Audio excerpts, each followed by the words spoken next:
जो खिलाड़ी जॉब के लिए ट्रायल दे के आते हैं और उनका सिलेक्शन नहीं हो पाता, 3-4 बार जाते हैं नहीं हो पाता, तो वो डिप्रेशन में आके कई प्लेयर ऐसे भी हैं जो मतलब सुसाइड भी कर लेते हैं, क्यों घर के भी हालात खराब होते हैं और वो फिर लड़ना छोड़ देते हैं। उनके दिमाग में ये ऐसा हो जाता है कि अब तू नहीं कर पाएगा, तेरे से नहीं होगा, और लोग भी कुछ ताने मारने लग जाते हैं। तो मैं आपको एक स्टोरी सुनाना चाहता हूँ जो आप सबने सुनी हुई है, लेकिन आज उसको थोड़े से गहराई में जाके बात करेंगे उसके बारे में।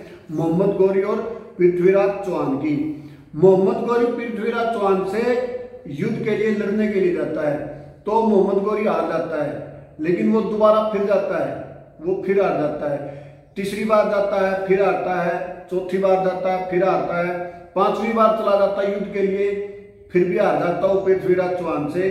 तो उसको लोग बोलने लग जाते हैं कि यार तेरे से नहीं होगा, तू उससे नहीं जीत सकता, वो तेरे से ज्यादा ताकतवर है, तू 4 बार तो लड़ चुका है, 5वीं बार गया तू फिर हार के आ गया। लेकिन उसके माइंड में सिर्फ एक बात चल रही थी कि मुझे कुछ भी हो जाए पृथ्वीराज चौहान को हराना है। वो 6ठी बार फिर गया, फिर हार गया, 7वीं बार गया फिर युद्ध हार गया, 8वीं बार गया फिर हार गया, 9वीं बार फिर गया वो युद्ध के लिए, वो फिर हार गया। तो लोग अब उसका और ज्यादा मजाक बनाने लगे कि यार हर बार हार जाता तो फिर उससे पिटने के लिए चला जाता है, कितनी बार बेइज्जती करवाएगा, इससे अच्छा तो और कुछ काम कर ले। तो लोग तरह तरह की बातें कर रहे थे, उसको मजबूर कर रहे थे कि वो उससे ना लड़े, लेकिन उसके माइंड में सिर्फ एक ही बात चल रही थी कि मुझे पृथ्वीराज चौहान को हराना है। फिर वो 10वीं बार गया, 11वीं बार गया, 12वीं बार गया, फिर वो 13वीं बार भी गया युद्ध करने, लेकिन वो हर बार हार गया। अब उसके घर वाले भी बोलने लगे कि मोहम्मद गौरी बेटा अब तू रहने दे, तेरे से नहीं होगा, तू बहुत बार हार चुका है, हमारी इज्जत थोड़ी सी तो रख ले, तू ये काम चेंज कर ले और कोई काम कर ले, तू उससे लड़ना तेरे को क्या जरूरी है बेटा, और कुछ काम कर ले। घर वालों ने भी समझाया और उसकी मतलब बहुत ज्यादा बेइज्जती हो चुकी थी, लेकिन उसके माइंड में सिर्फ वही बात चल रही थी। वो फिर 14वीं बार गया, 15वीं बार गया, 16वीं बार फिर युद्ध करने गया वो, लेकिन वो फिर आ गया। फिर लोगों ने उसका मजाक उड़ाया, ताने मारे। आप कहीं भी अगर कुछ कर रहे हो, आप फैल हो गए ना, लोग आपका मजाक उड़ाएंगे, बहुत बुरा आपकी बेइज्जती करेंगे। आप उन चीजों के लिए तैयार रहिए हमेशा। आप नहीं कर पा रहे ना कुछ, आपकी बेइज्जती होगी भाई साहब, आप तैयार रहिए उन चीजों के लिए।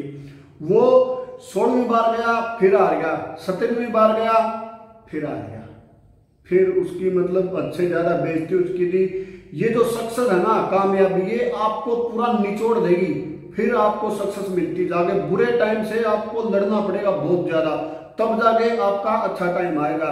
तो वो 17वीं बार फिर हार गया, फिर उसको लोग घर वाले उसका साथ देना सबने बंद कर दिया। उसके सिपाही भी बोलने लगे कि जी आप तो हर बार जाते हो, हार जाते हो, आपकी भी बेइज्जती होती है, साथ में हमारी भी बेइज्जती होती है। लेकिन उसके माइंड में सिर्फ एक ही बात थी कि मुझे पृथ्वीराज चौहान को हराना है। वो 18वीं बार युद्ध करने गया और पृथ्वीराज चौहान से जीत गया। पृथ्वीराज चौहान को ये लगने लगा था कि अब मैं इसको हरा दूंगा तो ये 19वीं बार फिर आ जाएगा, मैं इसको फिर हराऊंगा तो ये फिर आ जाएगा। आप जब तक लड़ते रहिए, आप जब तक जीत नहीं जाते। अगर मोहम्मद गौरी 18वीं बार युद्ध करने नहीं जाता तो उसका नाम काले अक्षरों में आता कि मोहम्मद गौरी पृथ्वीराज चौहान से कभी युद्ध नहीं जीत पाया। लेकिन उसके एक हौसले को और कि मुझे लड़ना है, वो 18वीं बार गया और पृथ्वीराज चौहान से जीत गया, और उसका स्वर्ण अक्षरों में नाम आया कि मोहम्मद गौरी 17 बार युद्ध हार गया, लेकिन वो 18वीं बार में जीत गया, वो सिकंदर हुआ, वो विजेता हुआ। तो आपको मैं एक डायलॉग देना चाहता हूं जो बहुत फेमस है, जब तक तोड़ेंगे नहीं, जब तक छोड़ेंगे नहीं। शानदार, जबरदस्त, जिंदाबाद।